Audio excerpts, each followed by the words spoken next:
really hard for me to explain. This morning I was like, I was telling myself I'm so stupid. Why I'm playing this kind of game? And who the hell I'm thinking that I want to run marathon? And when I was thinking how I decide this, I was so many questions. I never cry. I was crying this morning. Why I put these things for myself? Why I say I'm going to run marathon? What is wrong with me? I think I have mental issue or something. Labas, tai čia yra 5. mano epizodas apie tai, kaip aš trail Kuršių Nerijoje bandysiu įveikti maratoną su medinėmis klumpėmis. Tai šiandien toks yra įdomesnis kitoks epizodas, nes šalia manęs yra 2 man gerai pažįstami žmonės. Tai yra menininkė Monika Dirsytė ir Justinas Vaižmužys, sportininkas. Tai kaip ir mano bėgimas, taip ir šis pokalbis, aš visada svajojau, kad noriu sujungti 2 tokias iš dalies kartais atrodo nesujungiamas grandis - sportą ir meną. Ir dėl ko pasikviečiau Moniką ir turbūt Monikos vienas iš performansų ir buvo būtent tai, dėl ko kilo idėja šitam pokalbiui. Tai buvo, aš pamačiau tavo performansą Ribos, taip vadinosi, šitoj meno mugėj, kur tu kelias dienas... 3 dienas žudžiausi. Taip, Monika 3 dienas plaukiojo baseine. Ir buvo taip, kad aš iš pat pradžių pamačiau tą performansą ir žiūriu, Monika plaukioja baseine. Ir kažkaip, kadangi ten meno mugėj visada būna labai daug žmonių, aš viso šito per daug nesureikšminu. Ir po to tu po praėjus kiek laiko parašei, kad kaip tau ten hipotermija, peršalimas ir tada galvoju, wow, tai čia buvo ir labai stiprus fizinis išbandymas. Ir tada aš vėl pradėjau mąstyti apie tą kančią ar mene ar kažkur kitur. O Justinas yra ilgų nuotolių bėgikas, Lietuvos triatlono, ne triatlono, ultra bėgimo trail Lietuvos rinktinės narys. Tai ir dabar pažiūrėsim apie tai, ką žmonės daro tuo metu, kai viskas, ką tu nori, tai viską mesti ir eiti namo. Bet prieš tai dar bus mano klumpių apžvalga, nes aš visai neseniai gavau naujas klumpės. Justinas jau lietuviškas čiupinėjo, Monika dar nečiupinėjo, tai pradžiai dar galėsi įvertinti. Va čia yra lietuviškos klumpės ir čia yra olandiškos, gali pasakyti, koks skirtumas. Man iškart lietuviškos kažkaip mielesnės. O skirtumas tas, kad tos tokios atrodo kaip iš parduotuvės. Šitas tokios naminės daugiau. Man toks skirtumas. Gerai. Kažką daugiau pasakyti. Ne, tai viskas... Nelabai susidūrus su klumpėm, bet rinkčiaus šitas. Gerai. Justinai, dabar tavo kaip bėgimo, su kuriuom tu bėgtum? Aš jau esu pasimatavęs tavo šitas klumpės ir žinau, man čia kaip gera rūpi lietuviška duona, o šitos atrodo, profesionaliai. Tai tu labiau bėgtum su šitom visgi? Man atrodo, aš net gana greitai galėčiau su jom prabėgti. Aš tikiuosi, kad Justas nebėgs, nes aš kol kas noriu būti vienintelis atbėgęs. Tai gerai, tai dabar pradėsim gal nuo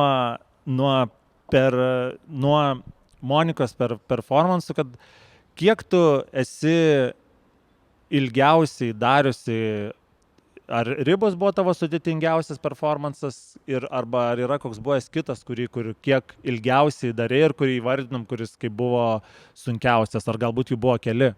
Iš tikrųjų, dažniausiai darau performansus 8 valandas, nes mama prašė susirasti normalų darbą, tai dėl to 8 valandas, čia juokauju, bet yra tekę daryti ir ilgiau, yra tekę daryti ir 24 valandas, taip pat buvo vienas projektas, kurio metu 2 savaitės keliavau per Lietuvą, tai kiekvieną dieną darydavau po 8 valandas, ten buvo toks ganėtinai sudėtingas ir fiziškai, ir psichologiškai performansas. Ribos, taip, jis buvo vienas, iš tikrųjų, tu teisingai sakai, vienas sudėtingiausių, nes tikrai reikėjo kovoti visą laiką su didžiuliu šalčiu ir su psichologiniu nuovargiu, labai daug tokių buvo momentų, kuriuos buvo sudėtinga įveikti. Bet vis tik, jeigu taip peržvelgus visus savo performances, tai man gal buvo sudėtingiausias ledo performances, kurio metu aš vaikščiau ant tokio podiumo, kuris buvo išlietas iš ledo su aukštakulniais. Tai sunkumas būtent to performanso buvo ne tame, kad eiti labai sunku, ir eiti buvo aišku sunku su aukštakulniais, galite pabandyti, kas norite ekstremalių pojūčių, bet sunkumas buvo išlaikyti 8 valandas dėmesį, nes jeigu tik paleisdavau mintį, atsipalaiduodavau, aš griūdavau. O net ir griuvimo atveju, kai raumenys nusilpdavo ir aš vis tiek tą darydavau, reikėdavo sugalvoti, kaip griūti. Ir tas, žinai, tu tam negali niekaip pasiruošti. Tai tokia buvo stipri psichologinė įtampa, kad po šito performanso aš atsimenu, aš einu Gedimino prospektu ir man ašaros pradėjo tiesiog bėgti, nes aš šiaip esu neverkintis žmogus. Tikrai ne iš tų, žinai, kur verkia žiūrėdami Titaniką, tai ne. Tai susidūriau su tokiu, nežinau, momentu. Gerai, o Justinai, kiek tu ilgiausiai esi bėgęs ir koks buvo, irgi ar keli buvo kažkokie bėgimai, ar... Tai žiūriu labai panašiai, nes irgi mano ilgiausi bėgimai iki 8 valandų.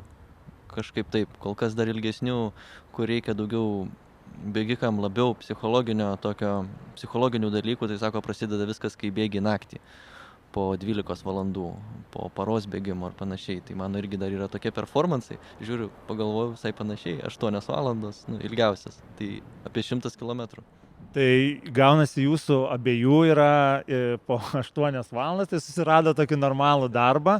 Tai dar patikslinant, kiek tu, tai per 8 valandas tu panašiai nubėgi 100 kilometrų? Taip, jeigu tai nėra didelių kalnų. Jeigu kalnais, tai mažiau.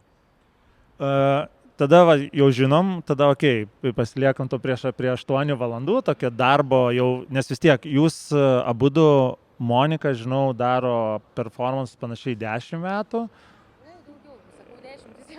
Tai toksai doktorantūra, o tu kiek laiko bėgioji? Aš bėgioju apie 7. Tai dar iki PhD doktorantūros šiek tiek dar trūksta, kad susidėt. Tai dar vis tiek man įdomu yra, o jūs, aišku dabar, kai viskas atrodo jau natūralu, nes abudu esat savo srity pasiekę laimėjimų, ir ne tik laimėjimų, ne tik prieš save, bet ir varžybose ar meno įvairiuose renginiuose ir kitų pripažinimo gavę. O šiaip atsimenat pirmą impulsą, kada buvo tas, ar kas įkvėpė, ar gal atsimenat, kaip buvo, kad sugalvojai, kad tu, pavyzdžiui, kad aš noriu daryti ilgus performances ir galbūt patikrinti savo galimybių ribas. Iš tikrųjų, dažnai labai sulaukiu ir to klausimo, bet gerai dabar? Dažnai sulaukiu to klausimo ir žmonės, ypatingai, kurie nelabai susidūrė su menu, mane pradeda matyti dažnai kaip ribų, bet iš tikrųjų mintis mano yra vis tik kita. Man labiau yra svarbu nešti meninę žinutę ir sportas yra kaip priemonė tam padėti, tą žinutę perskaityti. Nes aš tikrai nepretenduoju į sportininkę, jokių būdų ne, aš kaip tik nesportininkė, bet būčiau galėjus būti gera. Bet aš nesu urbanas, kuris nori ten įveikti kažkokį atstumą ir man būtinai jį reikia įveikti. Man tiesiog įdomu save įmesti situaciją ir bandyti iš jos plaukti.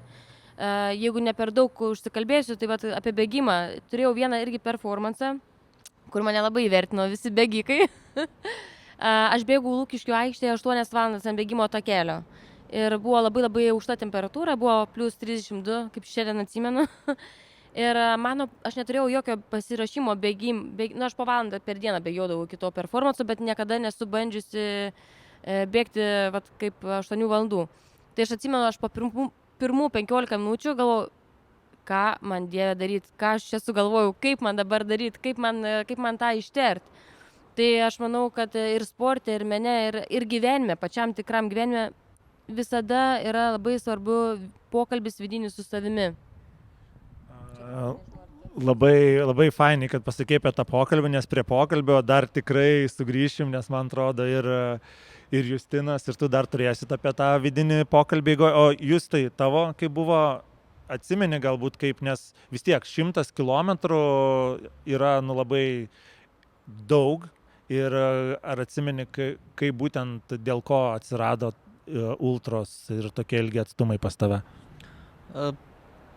Jie atsirado natūraliai visai. Aš niekada nesistengiau nubėgti kažkokio tai atstumo, kuo didesnio ar kuo ilgesnio, ar kuo daugiau bėgti, tai nebuvo tikslas. Tikslas, ta prasme, ilgiausias bėgimas nebūtinai sunkiausias. Vieni sunkiausių bėgimų man buvo bene patys trumpiausi, 5 kilometrų. Ar panašiai, kada ta pastanga yra tokia, kad fiziškai tai yra labai sunku, daug skausmo, daug laktato, daug fizinių pastangų. Aišku, šiek tiek mažiau psichologinių.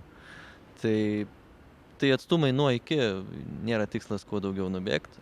Tai atsirado, o jie visi atsirado kartu su sportu, su meilė sportui, su meilė bėgimui. Tai dabar jau galim, man atrodo, prieiti prie to esminio klausimo, kur jau Monika jau pradžiai užsiminė, kad išneš tą tokią harmoniją, kad tai šitą pusę, tai pradžiai duos dabar Justinui dar pasakyti, tai apie patį tą dalyką, kaip sakai, psichologinis pasiruošimas, nes mes esame ir bėgiodami kartu kalbėję apie tai, kad kai tu iš vienos pusės neina iki galo, pavyzdžiui, 100 kilometrų pasiruošti, nes tu nežinai, kada tau gali sutraukti ten kokį raumenį ar kažką, bet tuo pačiu tas pats psichologinis pasitraukimas, nes kaip tau būna daug kartų, kai tu bėgi ir jau viskas, jau nori mest viską ir ką tuo momentu sau sakai, kai jau galvoji, aš gal tiesiog pareisiu tą likusią distanciją arba žiūriu, kiek boltas kainuotų parvažiuoti nuo ten. Bėgant ir darant tokį performansą, kurį pats pasirenki daryti, finišuoti arba dalyvauti kažkokiam renginy, tai įvairiais atvejais atsiranda įvairių labai ribojančių veiksnių. Labai įvairių fiziologinių dalykų, kurie sutrukdo, psichologinių arba ten, įvairios nesėkmės gali būti, tiek dėl tavo netikėtai kažkokių atsiradusių, tarkim, ten kažkokių nepastebėtų alerginių reakcijų, pavyzdžiui, arba maisto kažkokio tai neto, arba streso per didelio, kuris tau... Turiu omeny, nutraukiau, turiu omeny alerginių reakcijų, tai tiesiog būna, nežinau, bėgi ir supranti, kad esi kažkam žolelėm alergiškas, ar ten, nežinau, kernavės orui. Panašiai, beje, karts nuo karto, pavyzdžiui, pastebiu, kad pavasarį, ar tai kažkokia tai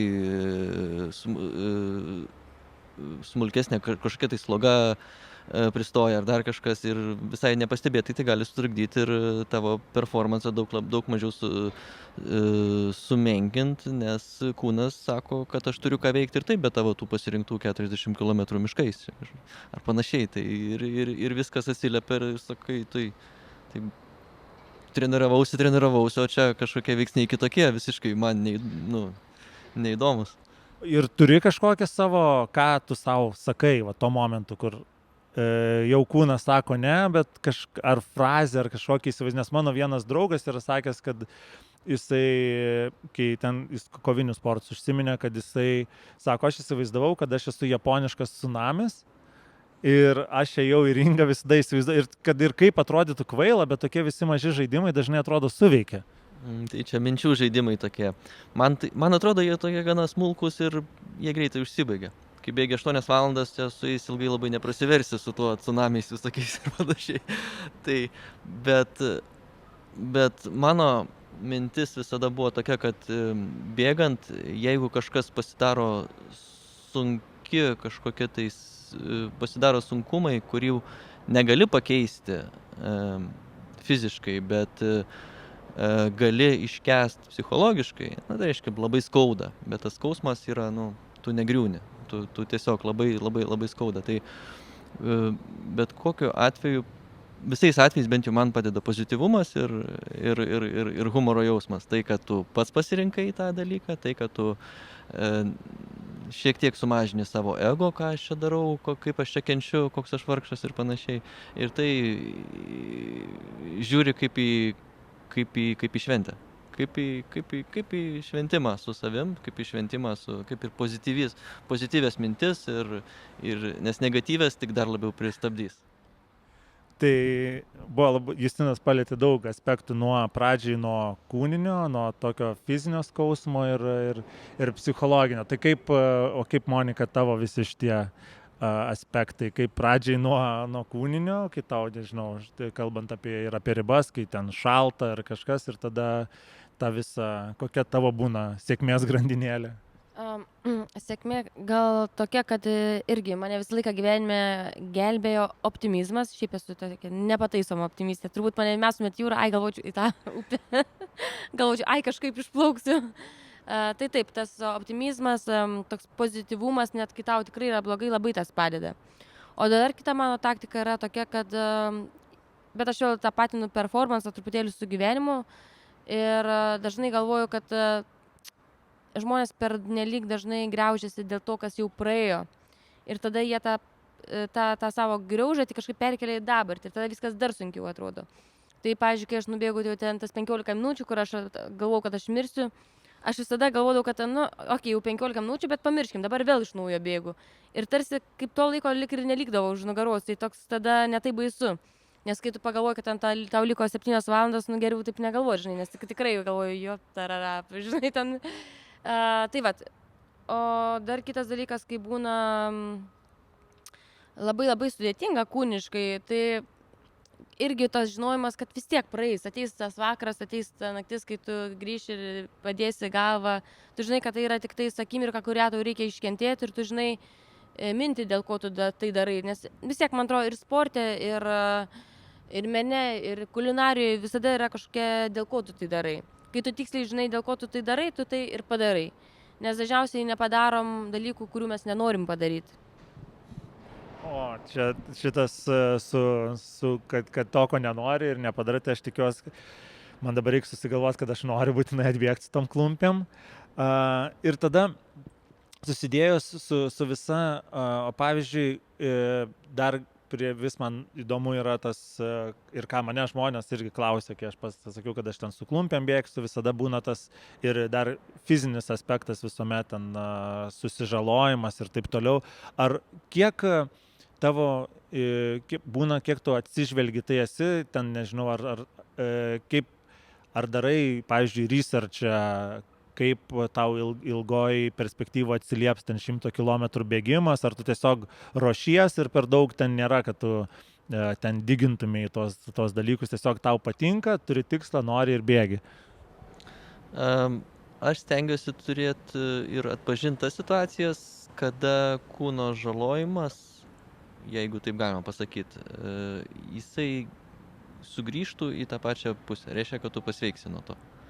Tai jeigu tu nepasidarai savo tokios žalos, kurios jau nebesustabdysi, tada aš sakyčiau, kad tiek sporte, tiek įvairiuose apskritai, turbūt ir gyvenime, nevertėtų daryti to. O kaip tu, pavyzdžiui, įvertini šitą turi, ar čia nėra tokio kažkokio bendro atsakymo? Žinoma, vertini kiekvieną kartą. Kiekvienas, man atrodo, turėtų vertinti, bet ne visiems ir ne visada pavyksta. Čia jau yra žinios ir patirtis ar kažkas tai. O kaip Monika pas tave, ar pavyzdžiui, plaukiodama, pasirinkdama tą baseinę leist laiką, ar buvo, nežinau, ar nebuvo, kad naktį likus iki ten to pasirodymo, kai jau galvoji, gerai, reikia paguglinti ir pažiūrėti, ką Google'as sako apie šį mano dalyką. Iš tikrųjų, man buvo su tuo performansu tokia baisi istorija, nes aš prieš tą performansą, prieš tą ledinį vandenį, aš labai stipriai susirgau gripu. Ir aš taip stipriai susirgau, tai mano tėvai visi, žinai, mane visi atkalbinėjo, tau reikia pasveikti, kur tu čia eisi dar daryti tą performansą. Ir niekas, net ir aš pati, nebuvau suplanavus, kad vanduo bus ledinis. Aš tiesiog galvojau, kad mes jį pripilsim į tą baseiną ir mintis buvo mano tiesiog plūduriuoti ir išlaviruoti tik apie balansą. Bet aš neturėjau minčių pasunkinti savo performansą iki tiek, kad tai būtų ledinis vanduo.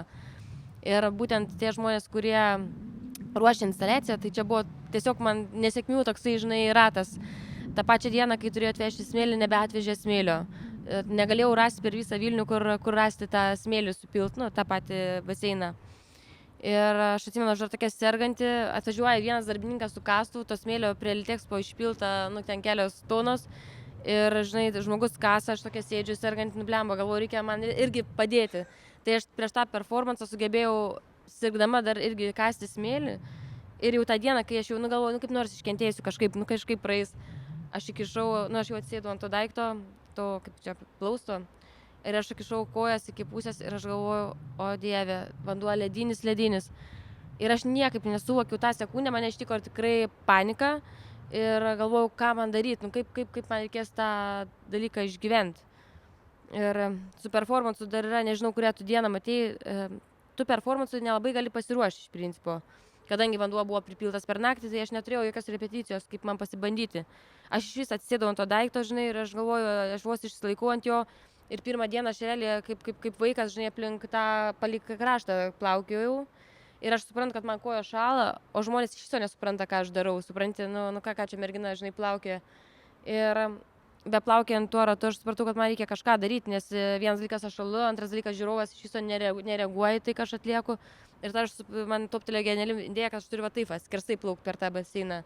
Ir tada prasidėjo iš tikrųjų tas performansas, man reikėjo išplaukti, išlaviruoti, aš kryzau tą šaltą vandenį. Ačiū Dievui, kad jis buvo šaltas, nes tada prasidėjo tas visas įtraukiantis ir žiūrovo veiksmas. Tai kaip be būtų keista, po tų 3 dienų aš visiškai pasveikau. Aš tiesiog tokia sveika dar niekada nebuvau. Tai aš manau, kad aš nugalėjau kažkokiu...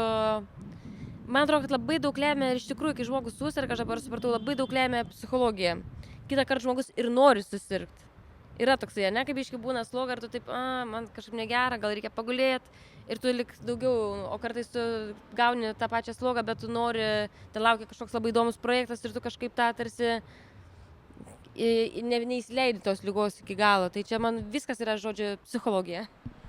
Tai Monika dar palietė įdomų labai aspektą, kur Justina nori paklausti, kad, kaip jinai sakė, kad paminėjo, kad kai kuriem performansam negali iki galo pasiruošti, yra dalykų, ir tada gaunasi tokia truputėlį priešingybė, nors gali kažkam galbūt kilti klausimas, kad pavyzdžiui jau bėgimui, jau ten maratonui, kad tu gali viską, gali jam labai tiksliai pasiruošti ir čia belieka tik tais tau atlikti darbą, nors kaip mano prieštaravimas buvo, man atrodo, su tavim kartu, kai buvom stovyklą ir žiūrėjom apie Kipčiogę filmą, kuris bandė atbėgti maratoną greičiau negu per 2 valandas.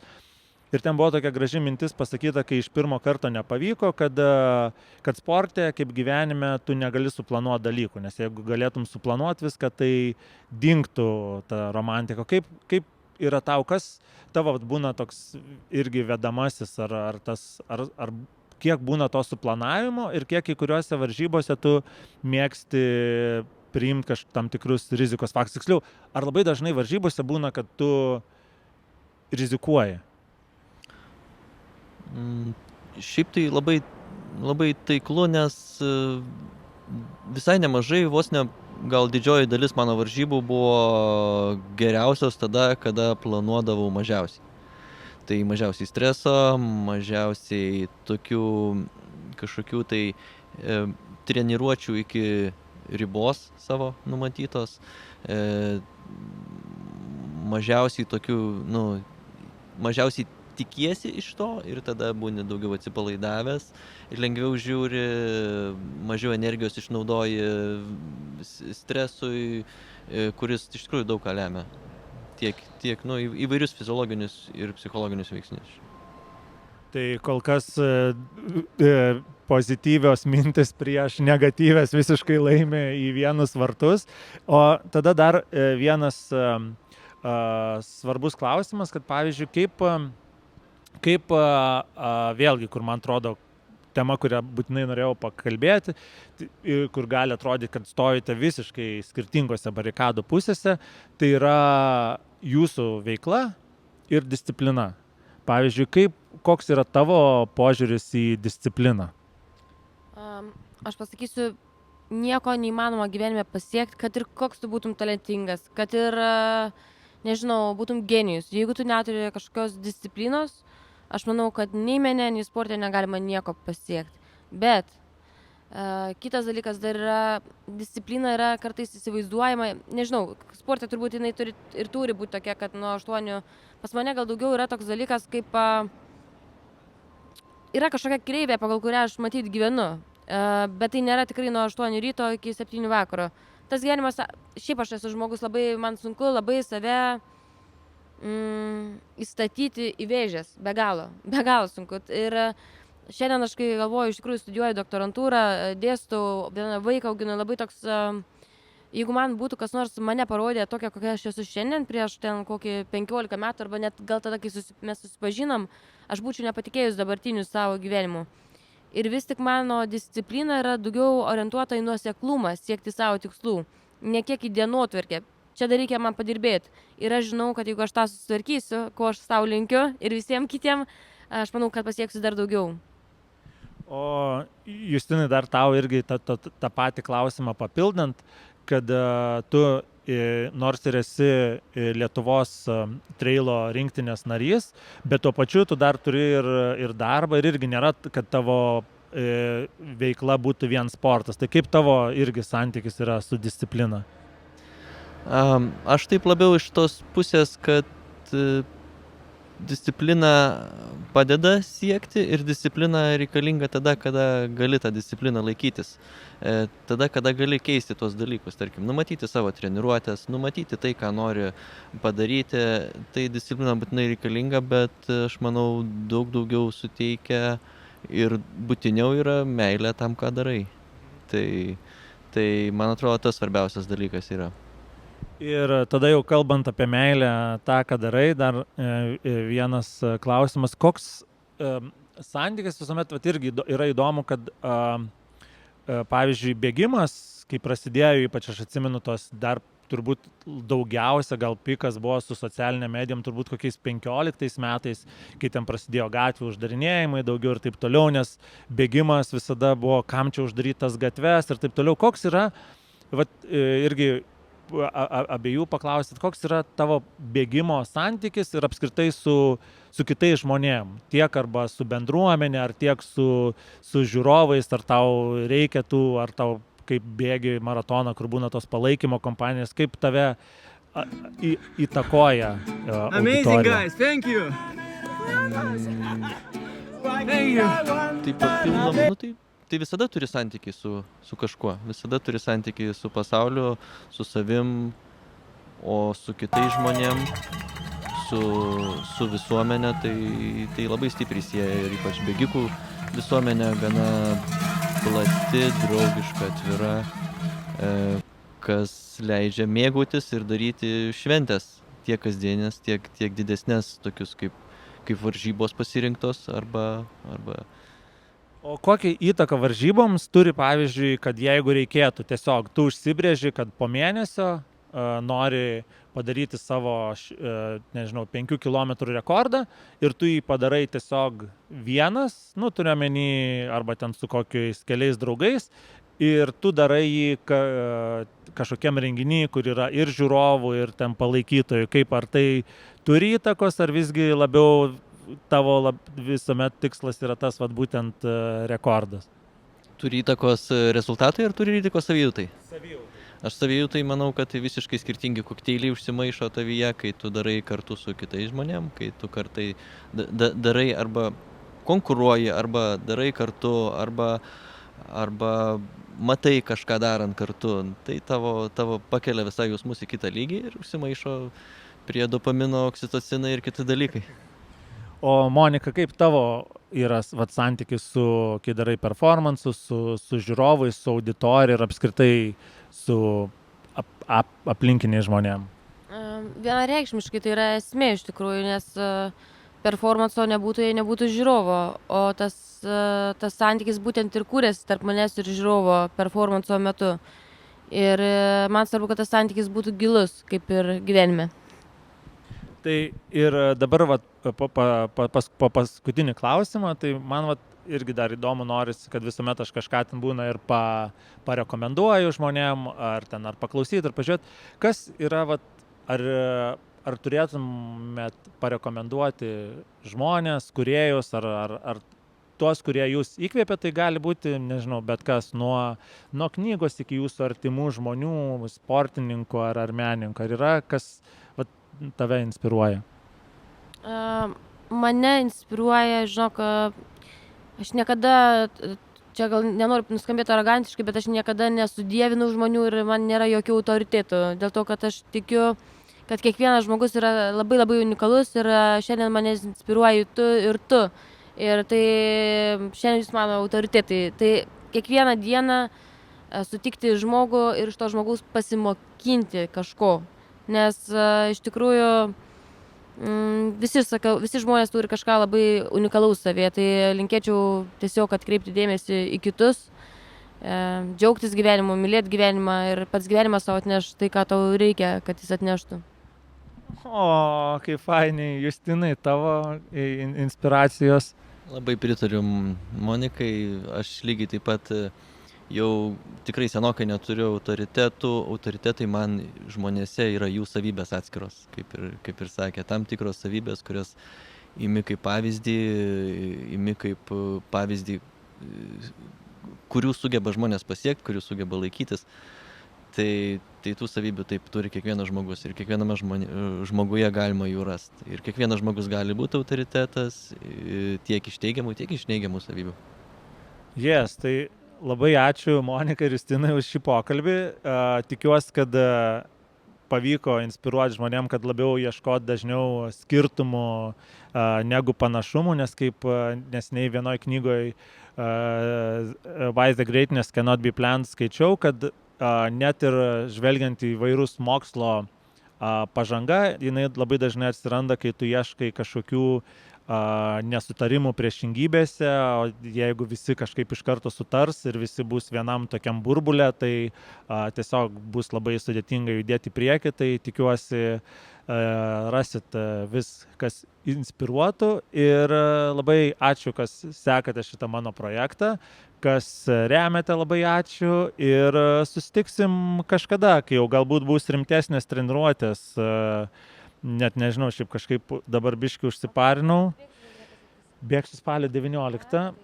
Ir kažkaip net užsiparinau, kad Justinas sakė, kad čia greitos klumpės, kad jis greitai išbėgs. Tai čia... O kita vertus, tai prasidės klumpių renesansas galbūt ir bus išdrošęs. Tai ačiū ir iki kitų kartų. Jei, iki.